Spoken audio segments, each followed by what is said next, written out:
Des fenêtres qui s'ouvrent toutes seules quand il fait chaud, une brosse à cheveux qui comprend mieux que personne votre coiffure, c'est le Consumer Electronic Show, le CES qui démarre aujourd'hui à Las Vegas, où l'on verra passer François Fillon et les ministres français Michel Sapin et Axel Lemaire. Il faut dire que la France est en force, 275 exposants, 3e délégation derrière les États-Unis et la Chine. C'est l'enquête du 8h.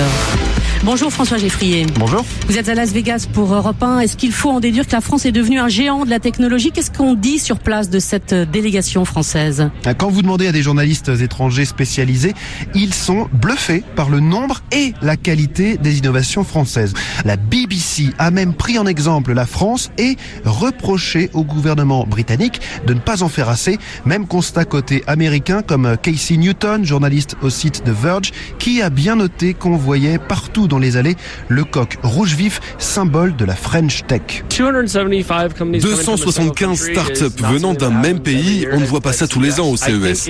Ça donne un signal clair, la France est présente en force, quelque chose est en train de se passer.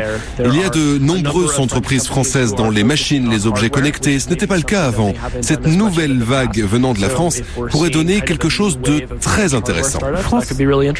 François, on comprend bien que les entreprises françaises sont respectées. Comment se fait-il qu'elles soient si nombreuses? Eh bien, contrairement à ce qu'on entend parfois, la France est en pointe pour l'innovation. Du coup, ces startups, elles arrivent groupées, et ce malgré un ticket d'entrée très cher, surtout quand vous avez encore zéro chiffre d'affaires. Imaginez, pour le plus petit stand qui existe, plus les billets d'avion et l'hôtel, il en coûte 10 000 € minimum, mais ça vaut le coup, c'est ce que dit Fred Potter, patron de Netatmo. Il en est déjà à 5 salons de Las Vegas, il s'est développé, il a même ouvert des bureaux aux États-Unis et en Allemagne, et il confirme, la France a tout ce qu'il faut pour être une championne de la technologie. Pour faire un objet connecté, il faut 10 savoir-faire. Il faut être bon en design, il faut être bon en mécanique, en électronique, en logiciel embarqué. Tous ces savoir-faire, on les trouve à Paris. Cet écosystème, il n'existe pas à Berlin ou à Londres. La Silicon Valley a démarré avec le spatial et a mis 50 ans à se développer.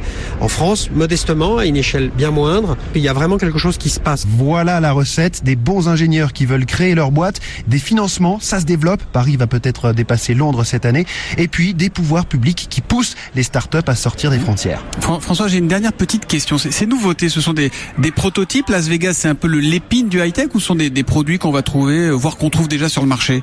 Non, ils ne sont pas encore commercialisés. C'est même l'un des critères pour pouvoir être au CES. Si ces entrepreneurs se débrouillent bien, on trouvera leurs produits au pied du sapin à Noël, donc dans un tout petit peu moins d'un an. Cela dit, le CES, c'est toujours un pari. Un certain nombre des startups présentes l'an dernier sont déjà retombées dans l'oubli. Et puis, même ceux qui cartonnent parfois sont obligés de se vendre pour se développer, comme le français Weezings avalé par Nokia. Souvent, c'est ça qui se passe. La France a l'innovation, mais elle ne sait pas forcément fabriquer des géants. L'enquête du 8h, signée ce matin François Geffrier en direct de Las Vegas pour Europe 1.